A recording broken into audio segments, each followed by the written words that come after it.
One thing we know is that through social conditioning, or, I like to call it programming sometimes because it's so widespread in families and communities, there's this high level of self-loathing in society generally, but also I think a lot in women. And what do I mean by that? When I talk to audiences and I ask who's self-critical, 90 to 95% of people raise their hand. And if you look at it from a psychological perspective, self-criticism is self-loathing.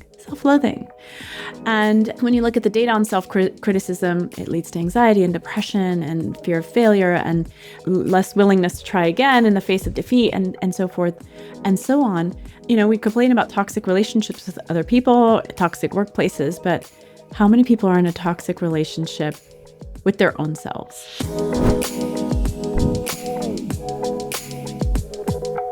Hello, my friends. Welcome back to another episode of Better with Dr. Stephanie. It's me, your host, Dr. Stephanie Estima, as always. And today I'm bringing you a conversation on intuition, on emotional sovereignty, on mental sovereignty, and how we can actually free ourselves from the shackles that sometimes our life imparts onto us, that society imparts into us, and much more.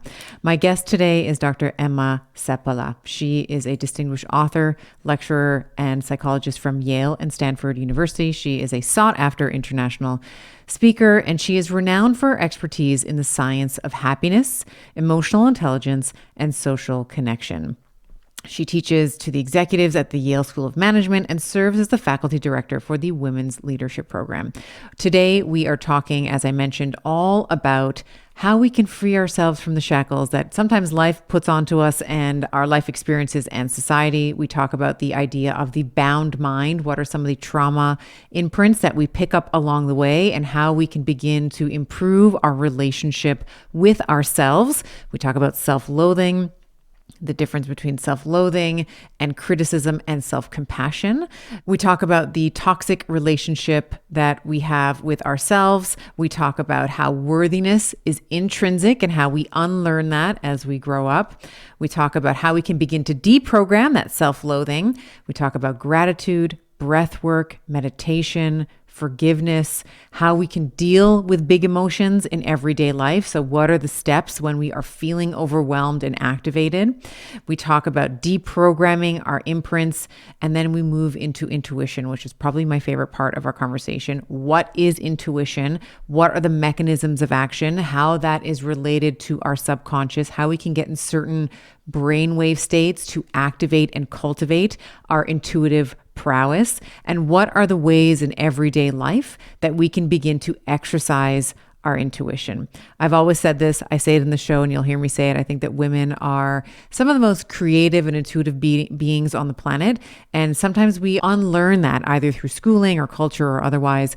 And so this is a reclamation of sorts in terms of getting our intuition back online. I think this is going to be so helpful if you are a perimenopausal or menopausal woman. We are more susceptible to stress, and this is something that we need to be able to manage in our 40s, 50s, and beyond. So please listen to the show. Tell me what you think. Leave a rating or review if it was helpful for you in any way. And of course, share it far and wide. Share it with your girlfriends. Don't gatekeep. And I hope that you enjoy this conversation with Dr. Seppälä as much as I had having it. So please enjoy my conversation with Dr. Emma Seppälä. All right, Dr. Emma Seppälä, welcome to the Better Show. I'm thrilled to welcome you. Thank you. I'm happy to be here. The people that listen to the show, typically perimenopausal, menopausal women, maybe they're navigating changing body composition and hormones, certainly, but the way that we view things, we're maybe considering our mortality more often. Maybe we're also noticing changes in our mood and our affect. And we're going to talk about intuition today. And I wanted to pre-frame it with talking about some of the themes that you talk about in this book, which is the bound and the sovereign. So the sort of liberated and non-liberated ways, that we move through life. And I thought we might start with our relationship with ourselves. Mm-hmm. So my first question really for you is, why is it that the greatest hurdle often standing in front of ourselves is the relationship that we have with our own selves? That's a really great question, the why. But one thing we know is that through social conditioning, or, I like to call it programming sometimes because it's so widespread in families and communities, there's this high level of self-loathing in society generally, but also I think a lot in women. And what do I mean by that? When I talk to audiences and I ask who's self-critical, 90 to 95% of people raise their hand. And if you look at it from a psychological perspective, self-criticism is self-loathing. And when you look at the data on self-criticism, it leads to anxiety and depression and fear of failure and less willingness to try again in the face of defeat and so forth and so on. And it's, we complain about toxic relationships with other people, toxic workplaces, but how many people are in a toxic relationship with their own selves? Right. And I teach women at the Women's Leadership Program in Executive Education at the Yale School of Management. And I see cohorts and cohorts of highly talented women. And I would say the biggest thing standing in their way, beyond glass ceilings and so forth, which are also real, is their relationship with their own selves. I'll never forget one very high-level executive who came up to me after class and said, well, I get an A in leadership and a D in parenting. And she just walked off. And, one thing I invite people to think about is, okay, what are the words you said to yourself last time you did a cringeworthy mistake or had an embarrassing moment? And oftentimes people will say things like, you're such an idiot, you don't belong, and worse things, right? And immediately after I said, well, what would you say to your best friend who called you having made an embarrassing or big mistake? And they said, oh, I'd say, you're okay. Everyone makes mistakes. You've got this. It's no big deal. Really compassionate words. And the question is, well, what's the difference between you and your best friend? Or even your child. I mean, if you have a child, this is so like every time, when your child comes home and there's a problem, they've messed up, they didn't make the team, they didn't get the grade. It's like, it's all right. Well, here's the plan that we're going to do to help you get, it's fine. It's like, this is a learning opportunity, but we don't say those things to ourselves. So when I was reading that, I'm like, God, I'm such a jerk to myself, and I think so many people are.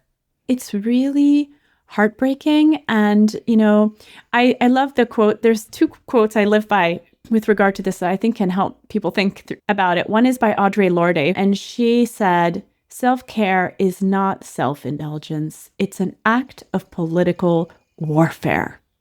And that is so powerful because I always think like, how are you going to show up on the battlefield of your life? You're going to show up limping because you kicked yourself on the way there? Or you're going to show up in brand spanking new armor because you loved your way there?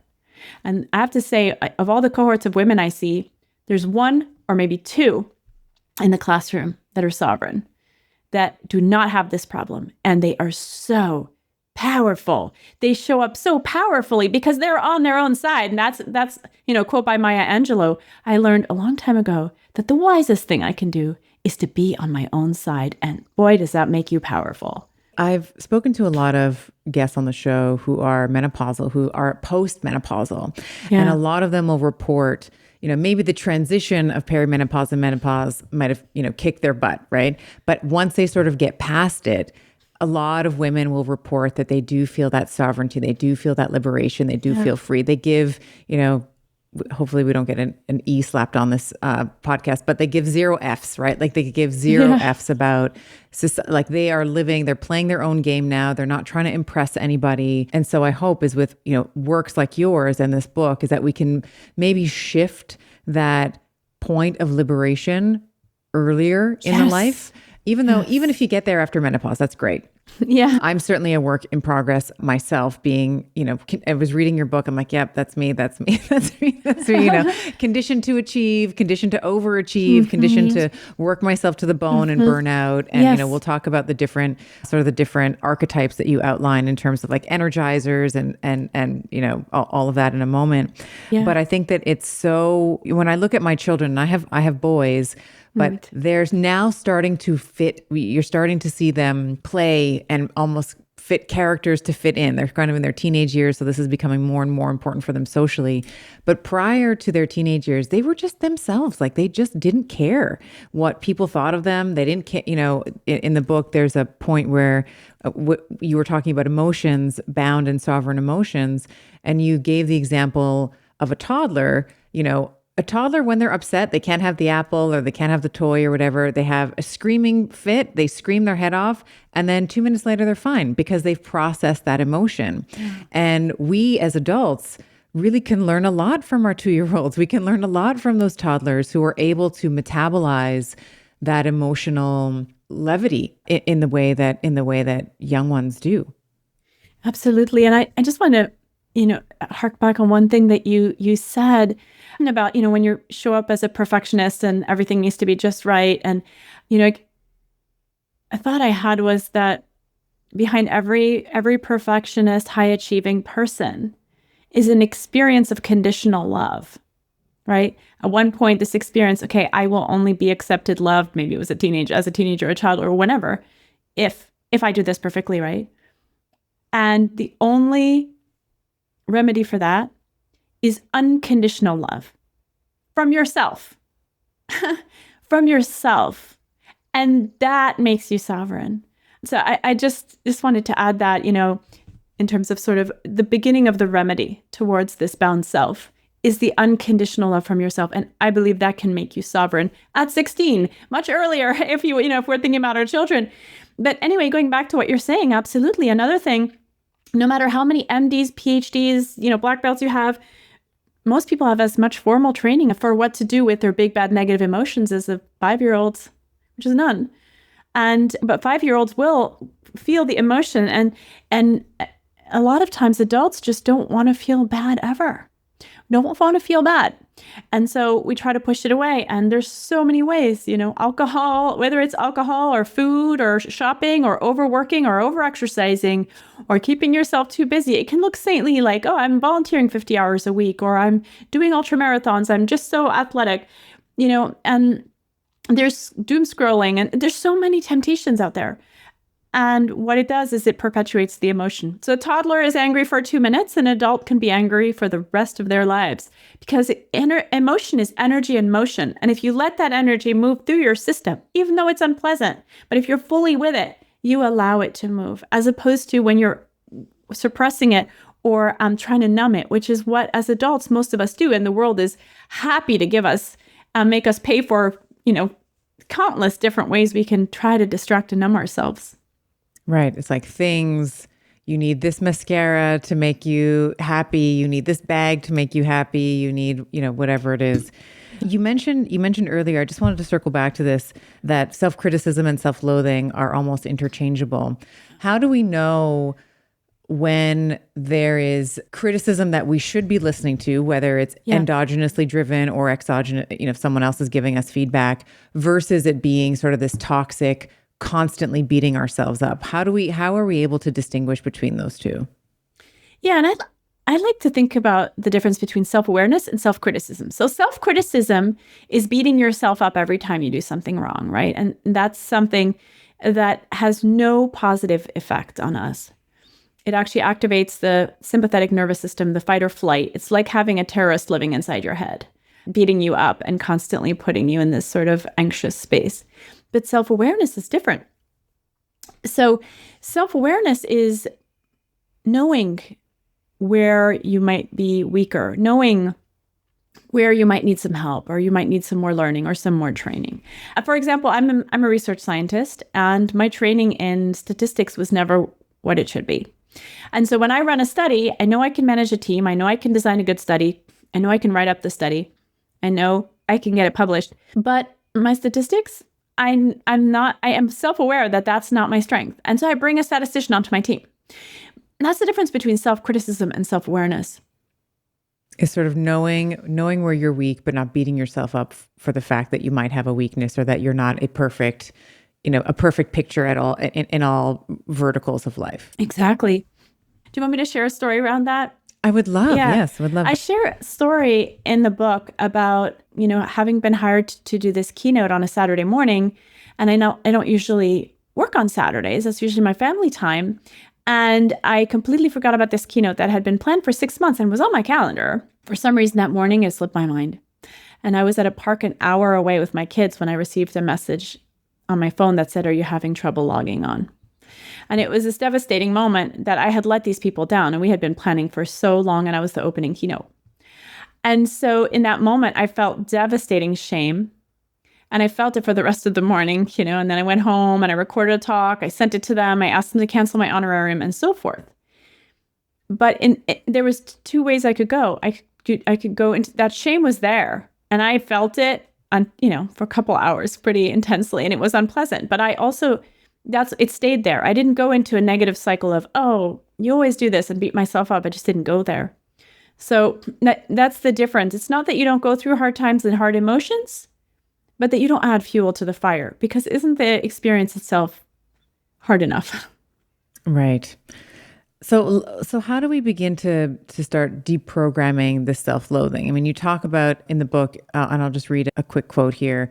Self-loathing is such a widespread viral program. And I say viral because A, it's common, B, it's contagious, it's running in families and entire societies, and C, it's also destructive. So how are we able to become aware that there is this program that we have, and how do we start to deconstruct that? How do we start to deconstruct that self-loathing? Yeah, awareness is the first step, because it's kind of like the fish that's swimming in water, and that's like, what's water? But a lot of the time, almost everyone has got this self-criticism, self-loathing program running in their minds, to the point where you just think it's normal. When everyone's doing something, you don't question it, right? Everyone drinks coffee. Why should I question that fact that we're drinking a drug for breakfast every morning, right? Like, we don't do that. So, and because it's like I said, when you are self-critical, and you speak to yourself in a certain way, you're going to soon hear your child speaking that way. And that's why you can decide the buck stops here. I know that's what happened for me. That was such an eye-opener. I was like, wow, my 5-year-old is speaking the way that I speak to myself? No, I don't want him to suffer that way for the rest of his life, right? So in that way, it's viral. In that way, it gets learned and picked up by children and gets passed on. So awareness is first, but then the second aspect is basically, and you've probably heard of self-compassion. There's been a lot of research on it, which is 3 things, which is 1, speaking to yourself the way you would to a friend, as opposed to the words that you usually say to yourself. It's remembering that emotions are to be aware of, but you're not adding fuel to the fire. And it's finally being aware that making mistakes is just a normal human part of life. But for me, I love that. And I think that's all really important. But for me, the other aspect is really part of deprogramming is doing the opposite that you would usually do, right? So let's say when you're really self-critical, maybe you go and like work even harder or go do something else that's just more depleting. But in that moment, instead of asking, am I good enough? Which, by the way, 80% of millennials endorse the idea I am not good enough with regards to almost every aspect of their life, which is tragic when you think about it. And self-criticism is basically asking, am I good enough, right? Am I good enough? I'm not good enough. But self-compassion asks, what's good for me? What's good for me right now? And maybe what you need in that moment is something soothing. Maybe you need a nap. Maybe you need to take a break. Maybe you need to have some food, do something that puts you back in that more calming parasympathetic state. And so let's come back to the example that you had given. You're at the park, you're with your children an hour away, the keynote or the event producers ask you, are you having trouble logging in? How in that moment, maybe you did that, or maybe if you had an opportunity for a redo, what would be something that would be nourishing for you in that moment where you're asking the question, what's good for me right now? You have this stark shame and, oh my God, how did I forget? It's a Saturday. What do you do for yourself in that moment? Yeah. Well, I know that morning I went home, had some food, recorded a talk and sent it to them and asked for it to be pro bono. And then I think I took a nap. That's what I needed. My nervous system had had such a stress experience, right? And that's what I needed. Wonderful. So what we want to be thinking about is how can we bring ourselves into parasympathetics? Because what's going to happen in that moment is probably the sympathetic system, as you mentioned, is going to get jacked. Yeah. Cortisol, all the catecholamines, everything's running on high octane, but we want to try to bring ourselves back into more of a relaxed state. And I would actually say that that's true even in arguments. One of the things that my son's going to kill me for mentioning this, but, we're working on, like sometimes there's drama at school or, drama with his brother, whatever. And so we're really coaching him to say, okay, before you respond, Can you just take a breath? And really what I'm trying to do is I'm trying to put some space between the primitive reaction that he wants to have, which is like punching his brother or, doing whatever, and thinking about, hey, what's the best, like trying to get his frontal lobe back online. Because I think that when we are in that shame, so like the event producers say, where are you? You're like, oh my God, and then like the frontal lobe literally shuts off. You're just in survival mode. And then you can, in those times, I think that's really when a lot of the mistakes are made. Like, you misstep, you say things you shouldn't, you do things that you shouldn't. In my son's case, like he's punching his brother when he shouldn't, or whatever. Or even if I'm in a conflict, let's say I'm in a conflict with my husband or a friend or a family member, you say things that you shouldn't in that moment because you're not quite centered. Right. So I think it is very valuable, just to sort of underline what you're saying, is to just put a little bit of space, however that is, taking a nap, eating some food, between the stimulus and the response. That's right. That's right. And we've conducted quite a bit of research on the impact of breathing on emotional well-being, mental health, and trauma. And we found that, of all of the interventions we looked at, it was the breathing intervention that had the most powerful results. So I always feel like in a time when we need things to work well, work fast, and we need to be able to, like you said, get our frontal lobe back online, be able to think clearly and rationally again, breathing practices are the fastest way to do that. Undoubtedly. Let's get into breathing a little bit, because I think one of the things that I'll say a pattern that I'm noticing is that when we are thinking about optimizing is not the word I want to use, but I'll say maximizing health, sometimes the things that are going to move the needle the most are often the lowest cost, lowest barriers to entry, That's right. the most basic stuff. I mean, and I don't want to sound derogatory when I say, oh, breathing is so basic, but it's true. We forget about, hey, maybe just get some sunshine in the morning, like just get your eyes out in some natural sunlight, go for a walk. These things are like, everybody can walk. Everybody can get sunlight, right? Everybody is breathing, hopefully listening to this program, right? But in the way in which we breathe is such a shortcut into regulating the nervous system. Let's talk a little bit about breathing. I know you talk about sky breathing, which is something I'm not familiar with. And maybe you can talk about, maybe it's sky breathing, maybe it's other forms of breathing, box breathing, vagal breathing. Let's talk a little bit about breathing and what the research talks about in terms of activating parasympathetics, getting our frontal lobe back online, being able to make better decisions from a place of calm.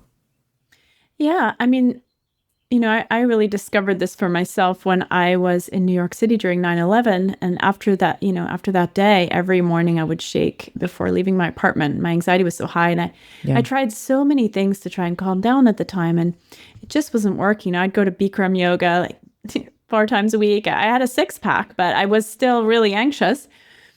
And it wasn't until I walked into a breathing class and learned this technique called sky breath meditation. It's offered through a nonprofit that's originally from India called Art of Living, based in the yoga tradition. And that it stabilized my nervous system and I could move on. And I succeeded in grad school and my jobs and everything. And I thought, wow, this is great. And so I just continued practicing that. And then 10 years later, I was working with combat veterans with post-traumatic stress. And I was watching how the studies with meditation, mindfulness were not working so well. And others some therapeutic and pharmaceutical interventions were just not working for some of the veterans. And I thought, God, there's so many of them that are falling through the cracks and they're self-medicating with alcohol and weed and so forth. And I thought, let's just do a study with that breathing practice and see if it can help the way it helped me. And it was really the most moving research study I've ever run, because the veterans, after they said things like, thank you for giving me my life back, like their anxiety normalized. So in terms of post-traumatic stress, oftentimes it's as if your sympathetic is always activated, or you're unable to sleep, you're unable to function, your cognitive abilities decline, your anger is very easily triggered and so forth. And we found that their anxiety normalized, not only, when in the paper forms, the anxiety questionnaires, but also physiologically, when we put them in sort of an anxiety producing environment, we noticed that their startle response significantly decreased, in line with what they reported. So that was really interesting to see. And we recently replicated it with the Palo Alto Veterans Hospital. And found that it not only is as good as cognitive processing therapy, which is the gold standard for trauma, but surpasses it in some ways. For example, at the level of the brain with regards to emotion regulation. So, I just have found this to be really interesting. And then we've also run a study with Yale undergraduates. Over the course of a semester, undergraduates tend to have declines in mental health, especially at Yale. And we wanted to see, can we buffer that? Especially around midterms. Exactly. Midterms and finals. It's like December and May. We see a very, accentuated drop in mental health during those times. Yeah. Exactly. And what we wanted to see is, can we buffer that?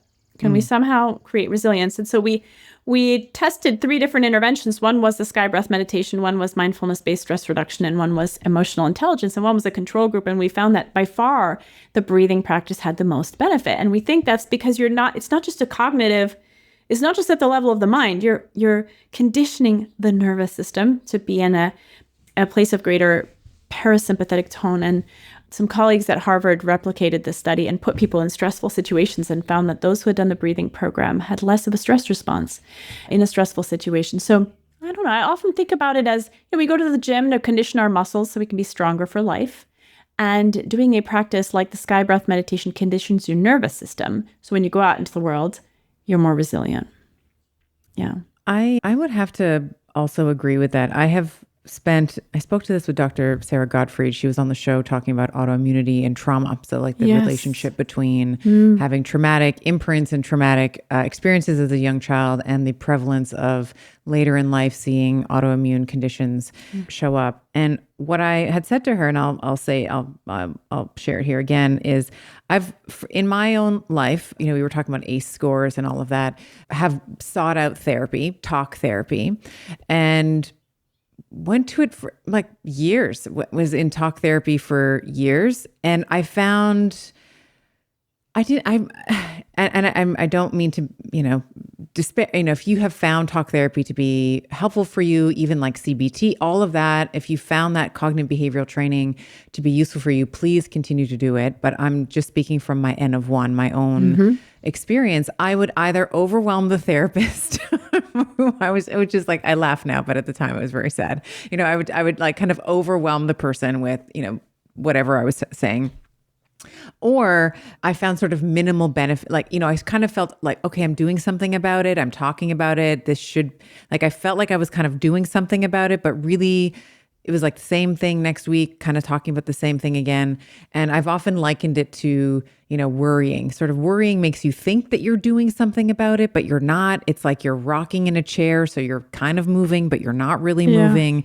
That's sort of been my experience with CBT. So I've found breath work. I've also talked about psychedelics on the show as well, really helping, at least for me, move the needle. I know that they're doing a lot of studies, with MAPS and different drugs for depression resistant or treatment resistant depression, I should say. My question about the study with sky breathing. So I just wanted to kind of agree with you on, I think that breath work and movement, particularly the movement of air in and out of your lungs, can be incredibly therapeutic. My question is was there ever studies that were done that was there any other breath work like I know there's holotropic breathing, there's box breathing, was it just the sky breathing that was looked at? And I'm not familiar with what sky breathing is, so maybe this is a redundant question, but has there ever been studies that have looked at different types of breathing practices and then what have been the outcomes in terms of those, or maybe that study hasn't been done yet? What are your thoughts? Yeah, no, there are studies on different types of breathing. So the sky breath meditation is a breathing protocol. There's several different pranayamas, which are different yoga practices. And then there's a cyclical breathing. So it's like a package that you learn over several days. But there have been more studies on very simple practices like box breathing, like breathing while you're extending your exhales, breathing in and then breathing out for like twice as long, and different pranayamas too, that have all been shown to have benefit. But mostly it's these short in the moment practices that have been looked at that I know of. And we looked at the longer protocol simply because to look at its impact on trauma specifically and sort of stress resilience. Because what I think is that the shorter breathing practices are very, very powerful in the moment. And they are tools to use in the moment. For example, my husband's friend Jake was in a roadside bomb in a Humvee going across Afghanistan. And in the moment after the explosion, he saw his legs were very, very severely injured. And, most people would fall unconscious at that moment, but he went right into the box breathing. And as he did that, he was able to regain the ability to have access to his frontal lobe processes. He was able to think rationally as opposed to falling unconscious right away. And that helped him, do his first act of duty, which was to check on the other service members. It gave him the presence of mind to do his second act of duty, which was to give orders to call for help. And it even gave him the presence of mind to tourniquet his own legs and prop them upward. And then he was, urgently transported to Germany and Walter Reed, and he was told if he had not done these things, he would have died that day. So I think of these shorter breathing practices as in-the-moment tools for right here, right now. How can I get myself back online? How can I get myself back centered? How can I think clearly again? And in that way, they're extremely helpful. And then I think of the longer protocols like the sky breath meditation as, like I said, a conditioning of the nervous system that you do in a daily sort of a way to make it stronger. Wonderful. How can so talking about trauma, and you talk about imprints, you talk about should imprints, trauma imprints, all of these things. How can our triggers or the things that we react to in our everyday life begin to reveal what those imprints might be? So, for example, my kids have noticed that their father gets very upset when someone cuts him off in traffic, and he, can kind of he can get very angry and yell at the person on the road or what have you. What are some of the clues that we can begin to, you said the first tool is awareness. So what are some of the ways that we can start to become more aware of where these imprints lie, and then how we can sort of shed some light on them and then kind of work through them, right? As you've been talking about with the breath breathing and some of the action items that we've been talking about. Yeah, well, one example I share is of this executive who came through our women's leadership program at Yale. And she was a Black woman who... Star, if I remember, was her name? Star, yeah, she's amazing. She was working for the government as a lawyer, and she felt there was so much more that she could do and would like to do. But she was which she describes, she was kind of at the mercy of this imprint or this belief that as a Black woman, she should stay in this sort of safe and secure position and not reach for more than that, and she was stuck in this sort of imprint and fear that was keeping her back, but it was frustrating her. But that is one sign of an imprint, is if you feel like you're stuck in something that you want to go beyond, for example, or you're stuck in fear. And she ended up becoming super aware of what it was, that imprint, that belief that was keeping her where she was. And through that awareness and that decision that that's no longer going to control me, she went on to a corporate job, is doing super well, is excelling, and so forth. So one way to look at the many imprints are kind of beliefs or ideas that you have about yourself, about life, but that are keeping you bound, that are keeping you stuck, that are keeping you unhappy. And one of them is look at your fears. Another is looking at those triggers, like your husband, right? Or if someone has this, perhaps from childhood or another time in their life where they felt like they were disrespected, then even something like a stranger cutting you off because who knows, they might have a pregnant woman in the backseat, can make you feel very upset because you feel so disrespected, when actually it has nothing to do with the other person. It has everything to do with that trigger, that unhealed wound or button in your mind. And as you become aware of it, that is when you can decide to not let it run your life anymore, and understand this has a lot more to do with me than with the other person. And I think relationships are a great way to become aware of imprints, because they're the best way. Yeah, exactly. Whoever, personal your primary relationship with your significant other, with your children, like your mother, everyone. It's a wonderful way for you to learn about yourself, because when you I'll share something in the hopes that this will be useful for the audience. This is something I've really worked through. I had to work through, let's say my husband was, I don't know, working, had a meal, and left the plate on the kitchen counter.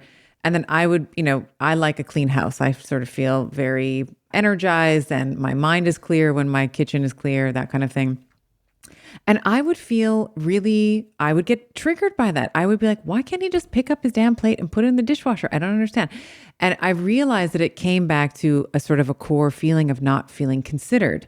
Like he was doing this in some way and not thinking about me. Meanwhile, he probably just got distracted by a ding on his phone or got back to work or whatever. It had nothing to do with me, but I was feeling like not considered. And that's a really big thing for me. I really do like to feel appreciated. I mean, what human doesn't want to feel appreciated, Yeah. but I wanted to feel appreciated, and sort of, when I come home to a clean home, it makes me feel like, oh, they thought about me because they know how important that is for me. Yes. So I share that for the listeners to hopefully find maybe there's some similarities there, or maybe you just think I'm crazy, and that's fine too. But that's that's one of my imprints that really kind of showed itself to me in our relationship, because I would say to him, I really want to feel considered. So it would be really meaningful for me. It means far more than you think. Than if you could just, when you're done your coffee, rinse the cup out and put it in the dishwasher. That would just mean a lot to me. Yeah. Oh, absolutely. It's a great example. Let's talk a little bit about victimhood, because I really love what you talked about. And I'll if I can, I'll read another quote. I just loved this. Victimhood makes you become, this is from the book Sovereign, victimhood makes you become your own perpetrator in the present. It continues the abuse. You remain at the scene of the crime despite your perpetrator being long gone. The past is the past, but you continue to torture yourself about it now, robbing yourself of the present. And I think, and I'm sure you'll reinforce this, but I think what you're saying here is you're not saying, hey, what happened to you was okay. Whatever trauma, you mentioned someone in the war having this, bomb go off. We're not letting the people who did that off the hook, but you are responsible for the way that you feel in the present moment, rather than being tortured by the past. Your brain sometimes kind of chronologically mixes things up, right? So we can't, our brain is like, this is happening right now. This is happening right now. This is you talked about, I think it was a veteran who was scared to go over a bridge, right? Because they were, because they had this traumatic experience in the war. And the brain is like, oh my God, it's a bridge. The same thing's going to happen that happened, back in Afghanistan or I can't recall where it was that they had this traumatic experience. But I would love for you to expand on that, because I think that in our 40s and 50s, I think we become if you haven't learned the skill of stress management in your 40s, this is what you need to master. Because we were talking about the declining hormones and our more susceptibility to stress, it becomes more important for you to be the person driving the bus rather than the passenger on the bus, right? That's right. And that's sovereignty. I'll share a story that I share in the introduction to the book of one of the veterans that I work with. And I have to say, the women veterans I worked with are the ones that were the level of trauma. I have never seen such a level of trauma. But this one woman was 24 when I met her, or 25. And she had grown up in trailer parks, a very poor background, had already been sort of assaulted as a child, as a teenager, and sexually assaulted. And then she was so proud of herself when she joined the National Guard, because this was a time when finally she had accomplished something she could be proud of. She really embraced the values of like brotherhood and service and all of those values and military values. And then she got sent to Iraq when her baby was still an infant. And she was sent there for a year. And during the day, she would go out into combat missions with all of the horror that entailed. And at night, her very own supervisor prostituted her at gunpoint and told her that if she ever said anything, she would not come back from her next combat experience alive to see her baby. The horror of that, when she told me that story, I could not help but have tears rolling down my face. The most amazing thing about her is that there was no ounce of victimhood about her. And she said, and she was 25, she said, I just want to be a good mother and I just want to be a good wife. And she was so sovereign. Now, she had a lot of trauma work to do, because what happened to her was horrendous. And she was in our study, our Sky Breath meditation study, and she said that was the reason that she didn't become alcoholic. But because she didn't dwell in victimhood, she was so powerful, and she is now a major leader in one of the biggest tech companies in America. And she has become not just any leader, she's a very compassionate leader in her company. She's a community leader. She's incredible.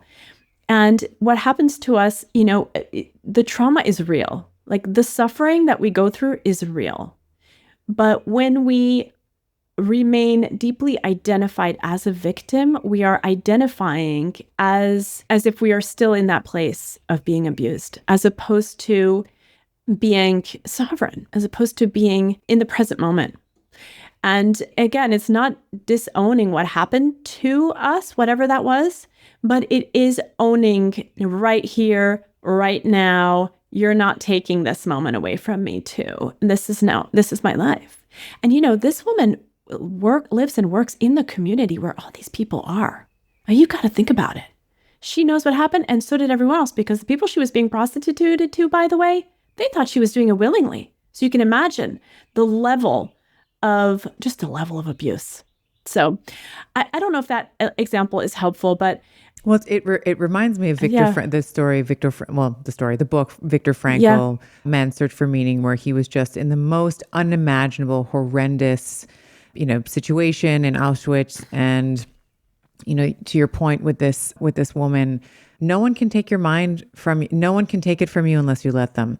And That's right. I obviously my heart breaks to hear a story like that as a mother. I mean, that's, as you're telling it, literally my stomach is turning and I'm trying to not cry. I mean, so I think that's a horrible reality for anybody to live through. And I mean, there's things I probably will never share on the show, but there's things that, that have happened to a vast majority of us that, we've chosen to say, okay, yeah, that really sucked. And, I'm not going to let it define me. Right. So Yeah. I think that's really important. And God, I also feel when I hear of, this woman that you're describing and how successful she is now, I think I've never met her and I'm totally rooting for her, because I think there's a part of anyone who's had any kind of trauma in the past, you want to see that person succeed. I think that the default is like, I just want to, you see maybe a part of yourself in them and you're like, I could be a hero or a heroine like that person too. So I'd love to hear that she's doing well, and that, she was able to participate in your study and learn some of the techniques that you describe in the book, the sky breathing technique and others as well. Like forgiveness, that's the next topic that I would love to talk about, because there has to be, with that woman and others, an element of letting go. Yes, so talk to us a little bit about the power of forgiveness and how that can also shift our mindset from being a victim, let's say, to a victor. Yeah, because the thing is, when you do stay tied to the idea of victimhood, that comes hand in hand with anger. Right. And we know that anger it's kind of like the punishment we give ourselves for what someone else has done. It's such an affront on our nervous system. It's related with heart disease and heart problems. Harboring anger, it's very destructive to our system to hold on to. I mean, it's a normal emotion to have, but not to hold on to it. It's destructive like a toddler, to us. Be angry in the moment and metabolize it. Be as angry as you want for like 2 minutes, and then it's time to let it go. Yeah, and it will let go if it will move, because it's just energy, and it will move if you allow it to move. Not that you want to, expel it on someone or necessarily destroy your whole kitchen, but whatever it is you need to do, whatever movement or meditation or whatever, where you're in it, I'm in this super unpleasant emotion, but and allowing it, completely giving it your attention. Yeah. So forgiveness is the antidote to that. And research shows that people who are more forgiving, it's, we always think, oh, well, if I forgive so-and-so, it's not about them. It's about you. Because when you forgive, you're the one who lightens your burden. I mean, one research study even showed that you jump higher after you've forgiven someone. Like, it's literally a weight off your shoulders. Physically jumping higher. And it is such a weight to hold a grudge.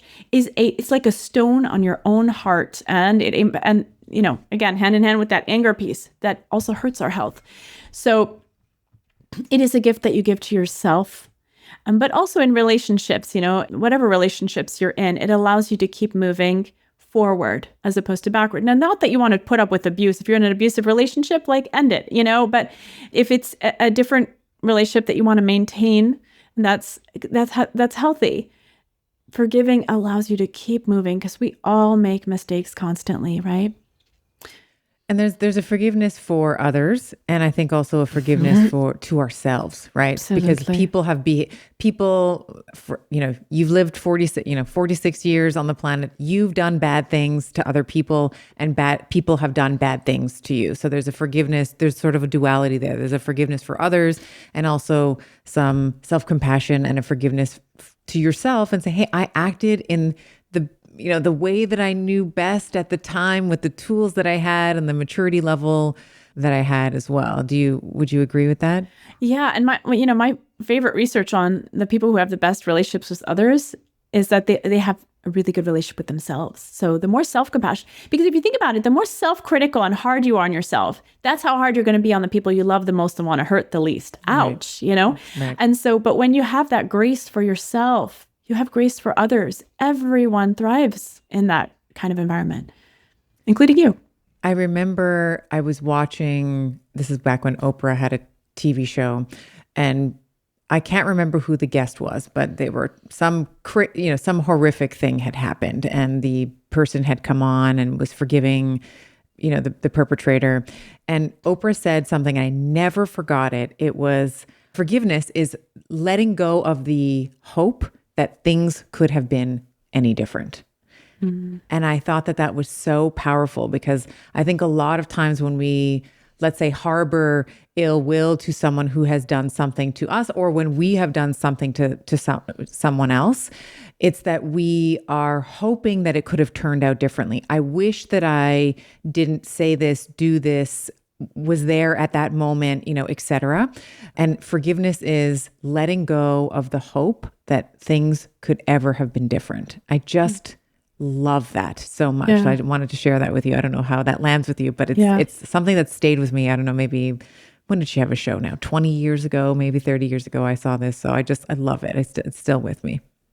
I love that. And, that's wisdom. And that's one of the things I talk about in the book too. We take in so much information from across all our media channels, and a lot of it is, junk food, basically. Right. And how much room do we make for wisdom, for taking in messages that, will stay with you for 20 years, that will help you elevate your day, that will help give you perspective on a situation. So, allowing more room for more wisdom in our lives, like your podcast. Thank you. Yes, that's wonderful. And I think when you had said, when you have compassion for others, first, I think that has to start with a compassion for yourself, and giving yourself some grace, and giving yourself some lenience, and yourself some wiggle room. Yeah. You talk about, and we've been sort of talking a little bit about this through our conversation around the relational energy, and how, the science of positive relational energy. And I would love if you can tell the story. I think, is her name Etil? Etil. So if you can tell this story, I think she's an activist. She's in some country. She's going to the airport. Tell us what happens, and then tell us the science behind how she was able to get out of that situation. Yeah, Etil is a friend of mine who does a lot of deforestation activism and human rights activism. And she was in a country in Africa where she was doing an investigation on a rubber company that was actively causing deforestation. And suddenly, as she was wanting to return to the airport, she's 3 hours from the airport in the middle of the jungle, her car disappears. And instead, there's a car that's presented to her with two muscle-strapped guys in military apparel. And she's told this is the car she needs to go to the airport in. And, knowing that the government was in cahoots with the rubber company and is getting kickbacks from them, she knew she's not welcome in this country. And these are most probably her hitmen. And in that moment, she had no choice but to get in that car. But within those 3 hours of getting to the airport, they not only safely escorted her to the airport, but they shared their snacks with her. They put up a little sheet for her to relieve herself by the side of the jungle so she wouldn't go too deep in the jungle and get bitten by snakes. And she got confirmation at the end of the trip that they had indeed been hired to do away with her. And they told her, do not ever come back here. You're not safe. But if you come back here, you should come back over a land border and stay with us. We will protect you. And what happened here? Intel has what I call positive relational energy. And this is research that's been conducted by some of my colleagues, Kim Cameron and others, looking at organizations. So if you look at companies in terms of large groups, you'll see they found that there were these subgroups that were super productive, like very much more productive than other groups. What was going on here? And they always found that at the center of that group was one person who was somehow life-giving to those around them.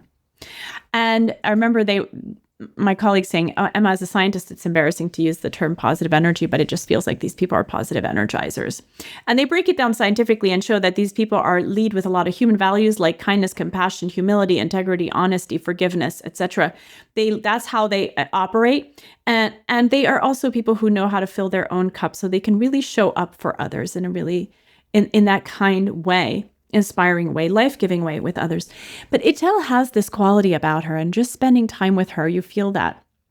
And what she was able to do was to connect with these hitmen in a human way, talk to them, ask them about, what was going on in their villages. And they start to have a rapport and understand they also understood what she was doing there and so forth and so on. But this is a skill that we can all master. And again, this is an exceptional story. I'm not saying anything about all those people who have been, kidnapped and so forth. And they, for all I know, they may have positive relational energy. This was definitely a very particular case, but I think we all have heard of energy vampires, right? That term's been around for 30 years. Judith Orloff coined it. And it's this idea of, there's certain people around whom we feel depleted and drained. But there are other people around whom we feel enlivened, around who we feel more energy. And those are positive energizers, positively energizing leaders. And that's something that we can all learn to be. I love that. So let's talk about some of the qualities that make up that positive relational energy.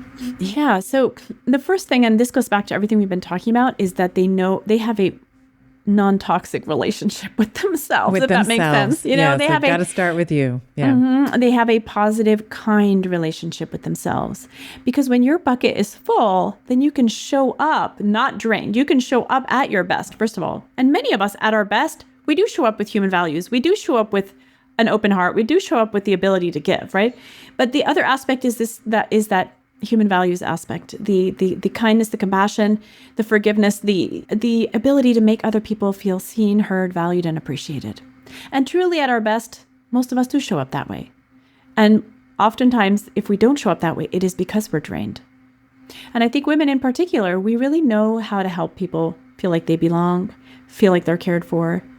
When I teach these women's leadership programs, exceptional at that. I think women in general are exceptional at that. Yeah, we are. And when I teach these women's leadership programs, I teach a lot of executive programs, but whenever it's the women's leadership program and it's all women in the room, the atmosphere is unbelievable. Supportive, kind, empathic, warm, funny, honest. It's an incredible feeling. Not that it isn't the case when it's a mixed group, but it's a different feeling. And there's something that can happen when women come together, especially when women are choosing to be supportive of one another. That is a very powerful feeling. One of the things I love that you talk about in this part of the book is this idea of seeing the best in others. And I think that stems from the idea that we have a positive and caring and loving relationship with ourselves. But I think that there's something really interesting about that, where we choose to assume the best about others rather than assuming that people are degenerate and they have malintent and all of these different things. I think that seeing the best in others, or choosing to see maybe the intention of others as being innocent rather than being malicious or otherwise, I think is really important too. So I was trying to imagine if I was Itil in this situation, how I might be assuming the best about these hitmen who are clearly have malintent. Initially, their job wasn't to connect with me or with her in any way. So I just would have done, I think I would have done anything to hear her communication with them. But maybe speak a little bit about how that's so important, how seeing the best in others, whether it be their behavior, their intention, and maybe communicating that to them is also something that's important for us to be thinking about as well with our relations with others. Well, two things. Let's say you interact with someone often who is kind of walled off and cold, and you kind of think, what's the chip on their shoulder? But, if we knew their backstory and we knew what happened to them to make them that way, chances are we'd be like, wow, kudos to them for even just showing up, Right. And there would be so much leniency for how they show up because there would be an understanding their backstory. In psychology, there's a term called fundamental attribution error. We have a very good understanding of our backstory and we can explain, oh, this happened, oh, I'm sorry I did this, but you have to understand, like, all this is my backstory. But for someone else, if they do something that's not kind, then we immediately assume they're a jerk. Everyone has a backstory and most people are trying to do the best they can with what they have. And the other thing is we really do feel other people's energy. And what I mean by that, from a physiological perspective, we resonate with other people. Our heart, when we're having a conversation in which we're really getting along, our heart rate synchronizes, our breathing synchronizes, our brain activation synchronizes. And we do have an impact. We know emotions are contagious. If someone's stressed, we can feel that stressed. If someone's angry, we can feel angry very quickly. And so there is something to be said about how we connect with another person. I'll never forget this one time when I was in New York and I was going to the airport and I had to pick up a package at someone's house and they had told me it was down by the doorman. And the cab driver was like, this is rush hour. Like, I'm not stopping anywhere. Like, I don't want to stop anywhere. I don't want to wait. I could get so many more clients. I just want to go. And I said, no, really, I'm just going to zip into the building and zip out. I got the packages at the doorman. No problem. Could we stop there? He's really angry. I go in, package isn't at the doorman. So we have to call up, ask my friend to bring the package down and so forth. And the doorman looks at me and he's like, that guy out the side is really angry. Like, he is so angry. Are you sure you're going to get back in that car? And I thought I had to get to the airport. And he's like, that car is like practically shaking. The guy is so mad, right? So anyway, I go back in the car. He's furious and he's zooming around the highway around Manhattan, like really fast. I'm like, wow, are we going to survive this trip? And I started to do loving kindness meditation, which is a meditation that we've studied in which you are sending wishes of well-being to another person. It's like, may you be well, may you be peaceful, may you be at ease, like just benevolent intentions towards another person. And I was like, what do I have to lose? I'm going to sit here in the back. This is what I'm going to do. And I did that. And by the end of our car ride, he was showing me pictures of his kids and we were so connected. Oh, I love that. And that's great. There is so much that gets communicated. There's so much that gets communicated beyond words. Which brings me to a question that I've kind of been leading up to maybe this entire conversation, which is around intuition. I would assume, kind of going back to your friend Atil in this very stressful car ride, there must have been some kind of nonverbal knowing, again, that untangible energy where she was maybe able to read the room, where she was able to figure out what she should and shouldn't say to these hitmen. So maybe you can talk a little bit around what intuition is. I'd like to, and we were saying this in the pre-chat, like women are very intuitive beings. And I think generally in modern society, we're often taught, and even just in my own schooling, it's like, here's the algorithm, like the patient shows up with this problem. It can be one of these three, you just have to follow the algorithm all the way down to the diagnosis kind of thing. But explain how intuition works and why it's essential, why we should be relying on our intuition more for both our personal success and our professional success. There are many different ways of conceiving of intuition. One of them is physiological resonance I've just been talking about.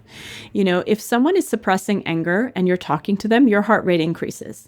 We've all had that experience where we're like, I don't feel comfortable around this person, but we don't understand why intellectually, but physiologically, our heart rate is going up. And that's what we're tuning into.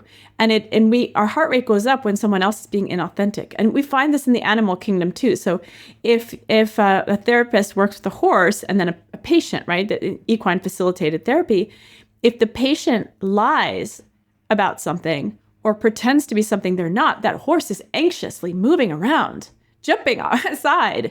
Like because they're animals of prey, so they're very much attuned to this idea of they're attuned to inauthenticity because it registers as threat. What you see is not what you get. So that sends off an alarm bell. We're very similar. So you could think of intuition in one sense, it's physiological, physiologically experiencing your environment or your interaction with someone. You can also think of it as this form of awareness, just a heightened awareness. In the military, they've been researching intuition for decades, and they're training service members to become extremely aware of the environment and notice if there's anything off. And they're continuing to research that now. And then you can also think of intuition as sort of receptivity.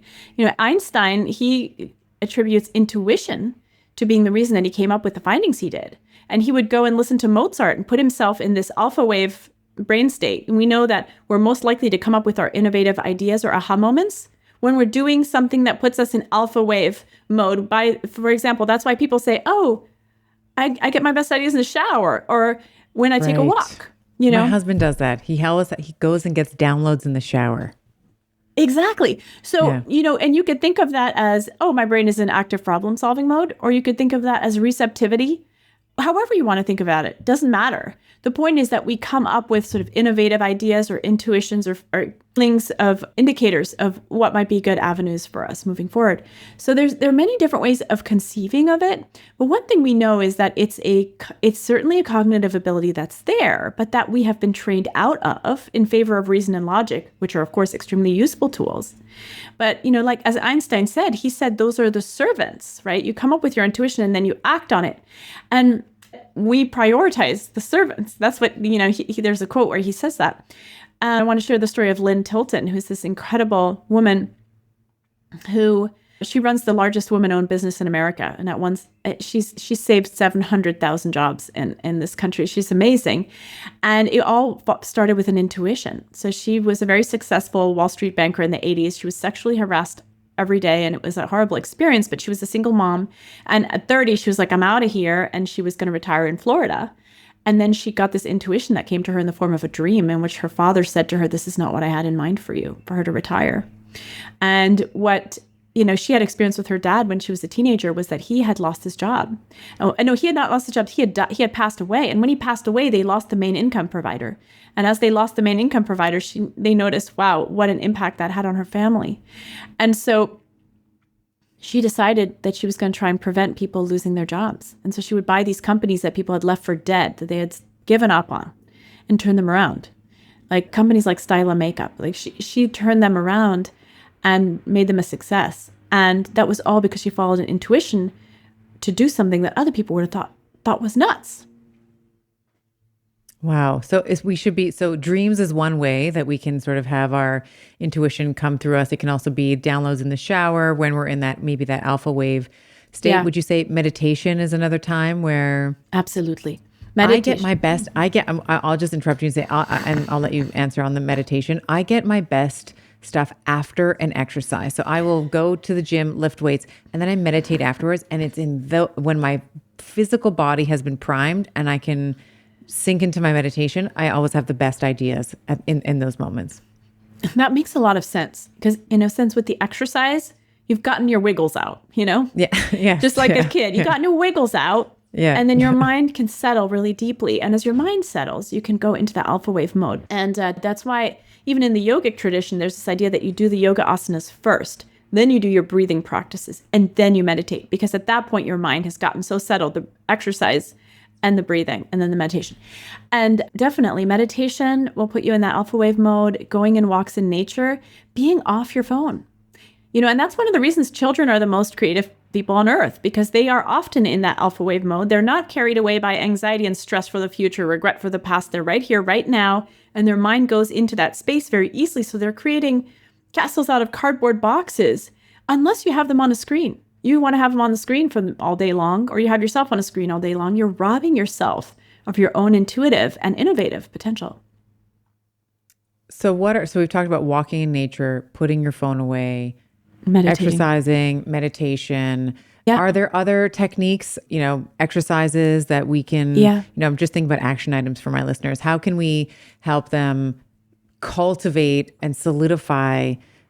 It's just like a muscle, right? It's like the more you use your intuition, sort of the better it gets. What are some other things that you found, if any, there may not be, that have helped to strengthen either your intuition or the people that you've worked with or the literature that you've reviewed? Well, so many of us probably don't want to add anything to our list, but the one thing you can do is take off. So when you're driving, just do the dishes. Going back to those boring, mundane tasks that can be tedious and that we can distract ourselves from by having our favorite TV show on, but you're stopping yourself from allowing your brain to enter into the mode where it can be most intuitive.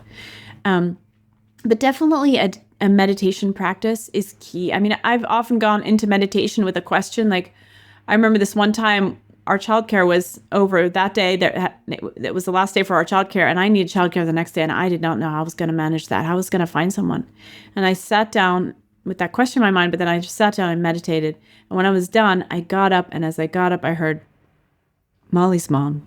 And I was like, oh yeah, Molly's mom. She's awesome. She's had 8 kids of herself and she's not working. And she became our childcare for the next year. And she was amazing. She was perfect. But it was almost like I needed my mind to settle in. And that happens a lot. How do we begin to trust our intuition? So maybe we're strengthening it, but then I think there's that old programming that can sneak in that's like, should we actually listen to this? Should we go and help the Stilla company or the makeup company? Or should we go, is that really the right thing? How do we get over that mental chatter and learn to trust and lean into it a little bit more? Well, first I would say learn to hear it in the first place. And then if you want, do the experiment with small decisions, right?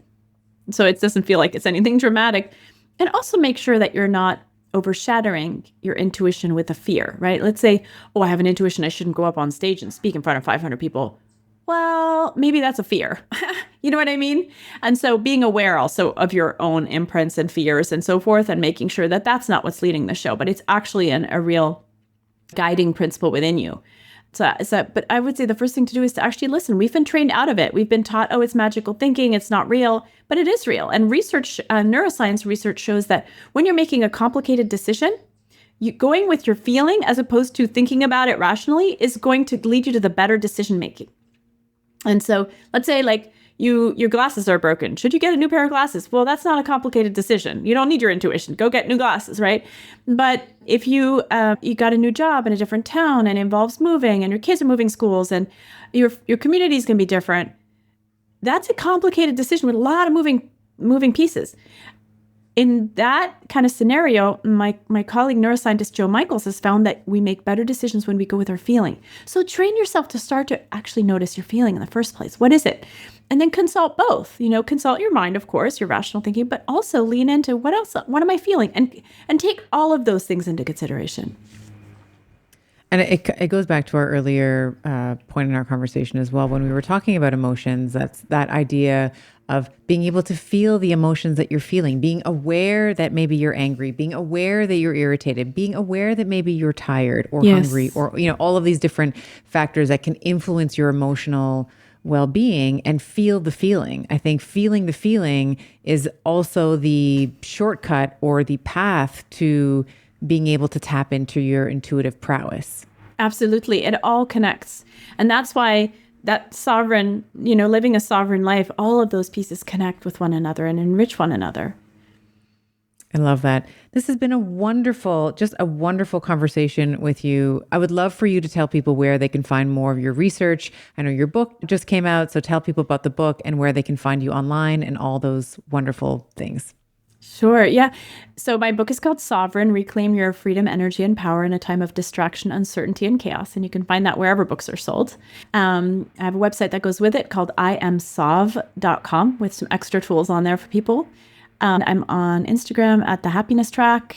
I'm on YouTube and Facebook, all those all those places. All the places. And hopefully I know we didn't talk about this necessarily, but, boundaries around social media. We're not on, if you reach out to Dr. Seppälä, she's not going to respond to you right away because she's not on social media right away because she's placed sort of boundaries around, morning and night and access to social and all that great stuff. But we will have all of those as clickable links in the show notes. This has been just delightful. Thank you so much for your research and your contribution to this subject. As I was saying to you, and I'll reiterate it, I think this is it's not as, sometimes this subject can be less like sexy or juicy as like hormones are changing and here's the fitness, here's the squats that you should, all that. But this is fundamental to being whole. Yes. Under having this, relationship with yourself, cultivating a relationship with yourself that is